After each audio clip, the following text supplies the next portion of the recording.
Într-o milă bunălia sfârmăicească, pe care primim Sfântul și Sfântul Sfântul ce mai presus de ceruri. Trimite-ne nouă harul prea sfântului. Binecuvântat este Dumnezeul nostru totdeauna, acum și pururea și în vecii vecilor.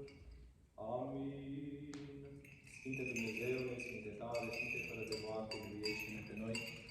Sfinte Dumnezeule, Sfinte tare, Sfinte fără de moarte, miluiește-ne pe noi. Sfinte Dumnezeule, Sfinte tare, Sfinte fără de moarte, miluiește-ne pe noi.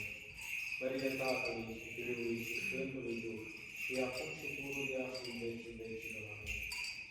Prea Sfântă Treime, miluiește-ne pe noi, Doamne, curățește păcatele noastre, stăpâne iartă fără de legile noastre, Sfinte cercetează și vindecă neputințele noastre pentru Sfântele Tău. Doamne miluiește, Doamne miluiește, Doamne miluiește. Mărire Tatălui și Fiului și Sfântului Duh, și acum și pururea și în vecii vecilor. Amin. Tatăl nostru, care ești în ceruri, sfințească-se numele Tău, binecuvântarea Ta, facă-se voia Ta, precum în cer, așa și pe pământ.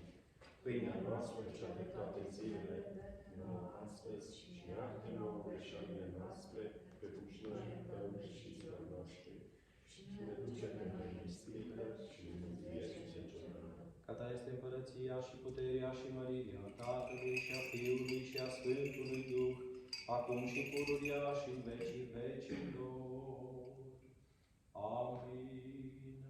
Aliluia, aliluia, aliluia. Cela ce prin adâncul înțelepciunii, cu iubirea de oameni toate le chivernisești, și ceea ce este de folos tuturor le dăruiești. Unule zilitorule, odihnește, Doamne, sufletele adormiților robilor Tăi, că spre Tine nădejdea și-au pus, spre Făcătorul și Zilitorul și Dumnezeul nostru. Mărire Tatălui și Fiului și Sfântului Duh, și acum și pururea și în vecii vecilor. Amin. Pe Tine zi și liman te avem, și rugătoare bine primită către Dumnezeu, pe care l-ai născut, născătoare de Dumnezeu nenuntită, ceea ce ești credincioșilor mântuire. Miluiește-ne pe noi, Dumnezeule, după mare mila Ta, rugăm-ne Ție, auzi-ne și ne miluiește. Doamne, miluiește! Doamne, miluiește! Doamne, miluiește! Încă ne rugăm pentru odihna sufletelor adormiților robilor lui Dumnezeu, Ioan, Simona, Ioan, Elena, Simion, Maria, Ioan, Teodor, Remus, Alexandra, Panait, Nina și Vasile, cu tot neamul lor cel adormit, și pentru ca să li se ierte lor toată greșeala cea de voie și cea fără de voie. Doamne, miluiește! Doamne, miluiește! Doamne, miluiește!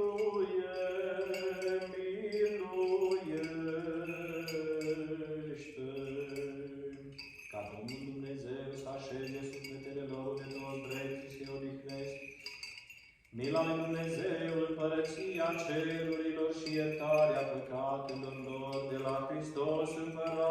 cel fără de moarte și Dumnezeul nostru să cerem Domnului să ne rugăm. Dă, Doamne, miluiește!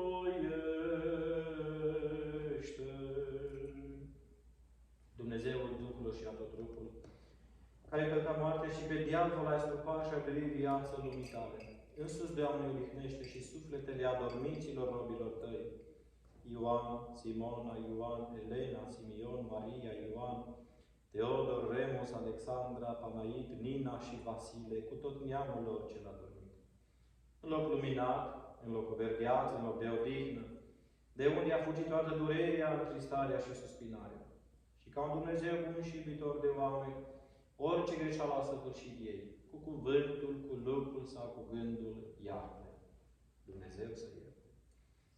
Că nu este om care să fie viu și să nu greșească, numai tu singur ești fără de păcat, dreptatea ta este dreptate în viață și cuvântul tău este adevărul. Că tu ești învierea și viața și odihna adormiților robilor tăi, celor ce am pomenit aici, Hristoase, Dumnezeule, și ție mărire înălțăm împreună și celui fără de început al tău, Părinte, și prea Sfântului și Bunului și de viață Făcătorului tău Duh, acum și pururia și în vecii vecilor. Amin. Bine ești cuvântat, Doamne, învață-ne pe noi în dreptările tale. Ceata Sfinților a aflat izvorul vieții și ușa raiului. Să aflu și eu calea prin pocăință, eu sunt oaia cea pierdută. Cheamă-mă, Mântuitorule, și mă mântuiește. Bine ești cuvântat, Doamne, învață-ne pe noi în dreptările tale. Chipul măririi tale cele negrăite sunt, măcar deși poranele păcatelor. Miluiește zidirea ta, Stăpâne, și o curățește cu îndurarea ta. Moștenirea cea dorită dăruiește-mi, făcându-mă pe mine iarăși cetățean al raiului. Bine ești cuvântat, Doamne, învață-ne pe noi în dreptările tale. Odihnește, Dumnezeule, pe robii tăi și așează în rai. Unde sunt cetele Sfinților, Doamne, și drepții ca luminătorii strălucesc, pe adormiții robii tăi odihnește-i, trecându-le lor toate greșalele. Slavă Tatălui și Fiului și Sfântului Duh, și acum și pururia și în vecii vecilor. Amin. Bucură-te, curată, ceea ce ai născut pe Dumnezeu cu trup, spre mântuirea tuturor, că neamul omenesc au aflat mântuire prin tine, iar noi să aflăm raiul născătoare de Dumnezeu, curată și binecuvântată.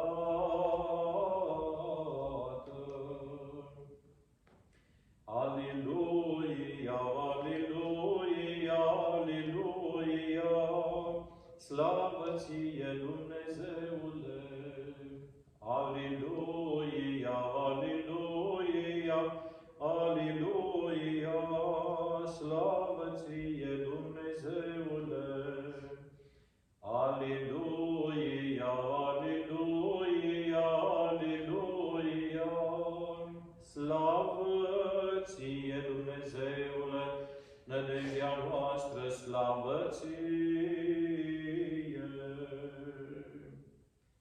nu este sfânt precum Tu, Doamne, Dumnezeul meu, care ai înălțat fruntea credincioșilor Tăi, bunule, și ne-ai întărit pe noi pe piatra mărturisirii Tale.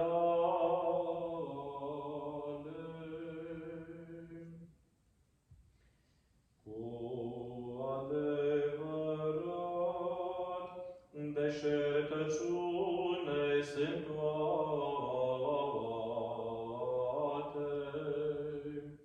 și viața aceasta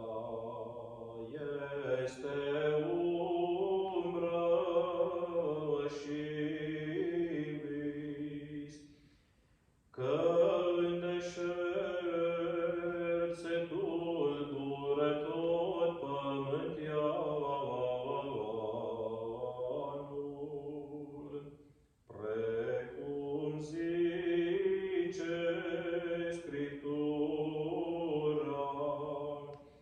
când dobândim lumea, atunci în groapă ne sălășluim, unde împreună sunt împărații și săracii. Pentru aceasta, Hristoase, Dumnezeule, pe robii Tăi aceștia mutați de la noi, odihnește-i ca un iubitor de oameni. Cu Sfinții odihnește, Hristoase, sufletele adormiților, robilor Tăi, unde nu este durere nici întristare, nici suspin, ci viață fără de sfârșit. Tu singur ești fără de moarte, ceea ce ai făcut și ai zidit pe om, iar noi, pământenii din pământ, suntem zidiți și în același pământ vom merge, precum mi-ai poruncit cel ce m-ai zidit și mi-ai zis: pământ ești și în pământ vei merge, unde toți pământenii mergem, făcând tânguire de îngropare, când îngropare cântarea Aliluia. Cu Sfinții odihnește, Hristoase, sufletele adormiților, robilor Tăi, unde nu este durere, nici întristare, nici suspin, ci viață fără de sfârșit.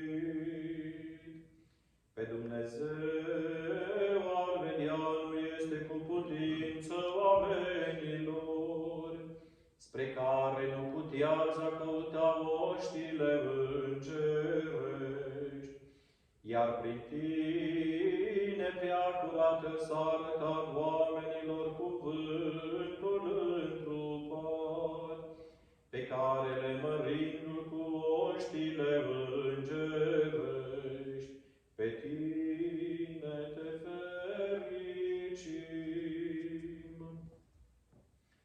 Cu duhurile drepților celor ce s-au săvârșit, odihnește, Mântuitorule, și sufletele robilor Tăi, păzindu-le pe dânsele într-o viața cea fericită, care este la Tine, iubitorule de oameni.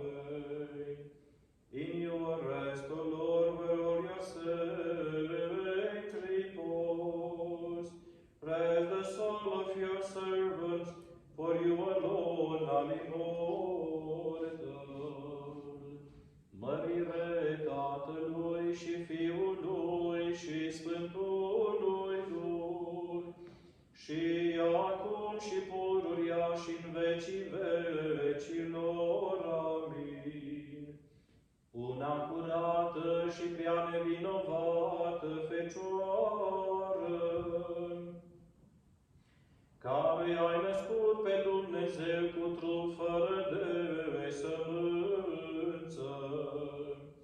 acela roagă să mântuiască și sufletele robilor săi. Miluiește-ne pe noi, Dumnezeule, după mare mila ta. Rugăm-ne ție, auzi-ne și ne miluiește. Doamne, miluiește!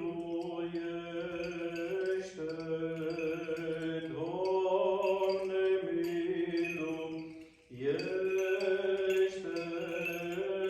Doamne, miluiește!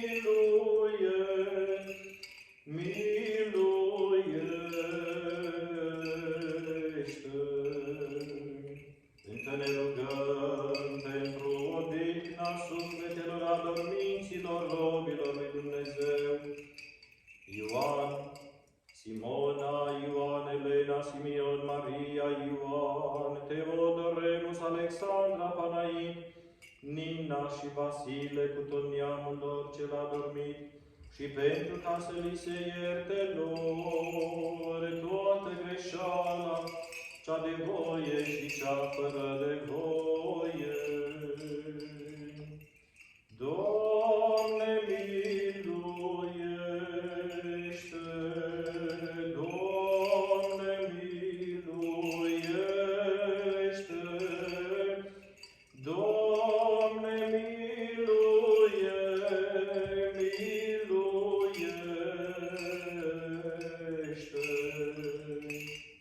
Ca Domnul Dumnezeu să așeze sufletele lor, unde toți drepții se odihnesc, mila lui Dumnezeu, împărăția cerurilor și iertarea păcatelor lor de la Hristos, Împăratul cel fără de moarte, și Dumnezeul nostru să cerem.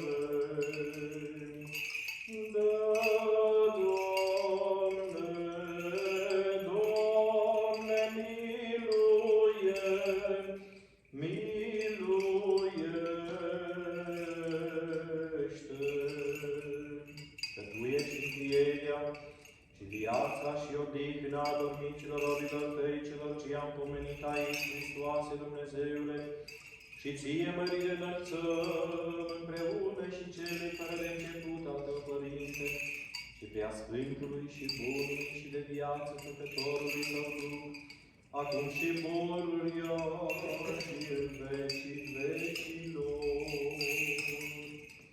Amin. Mărire ție, Hristoase Dumnezeule, nădejdea noastră, mărire ție. Mărire Tatălui și Fiului și Sfântului Duh și acum și pururia și în vecii vecilor. Amin. Doamne miluiește, Doamne miluiește, Doamne miluiește!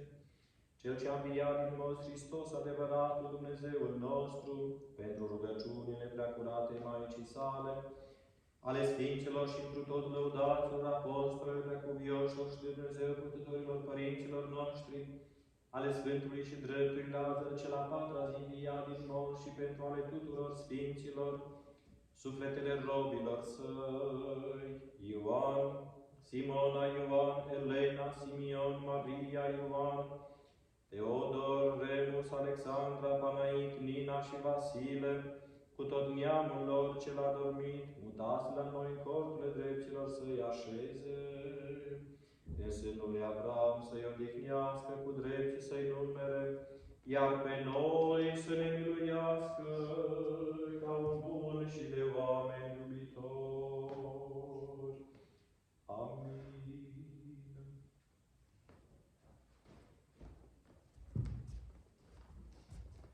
Pentru fericită adormire veșnică, odihnă-le, Doamne, sufletelor adormiților robilor tăi, celor ce i-am pomenit aici, și le fă lor veșnică pomenire.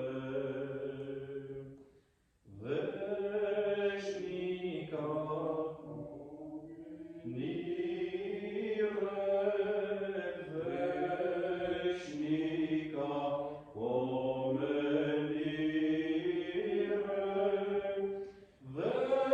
veșnică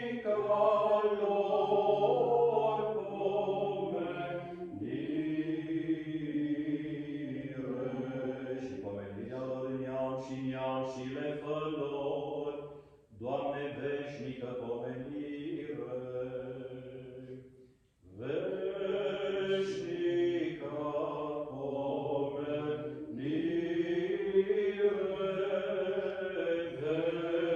veșnică pomenire,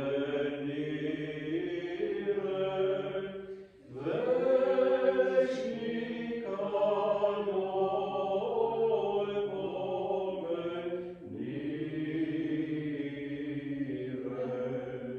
Și le fă lor, Doamne, veșnică pomenire.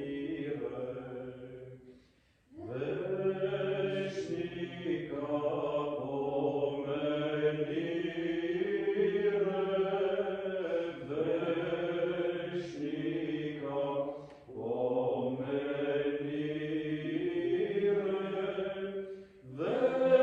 veșnică lor pomenire.